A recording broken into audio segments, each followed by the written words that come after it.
otočit, nadzvednout mírně, zapáčit a teď přišlápnout. A do té mezírky tam, do té brázdičky sypeme to médium. Já používám písek, smíchaný v poměru asi tak 1:1 s hlínou, ale můžete použít obyčejný písek.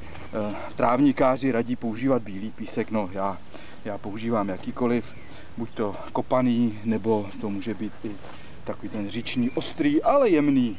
Takže ještě jednou. Zapíchneme, nadzvedneme, zapáčíme a trošičku přišlápneme, abychom podrželi tu rýhu. Tak a použijeme lopatku. Já používám osobně lopaty Fiskars a Ricci Fiskars, ty se mi velice osvědčily.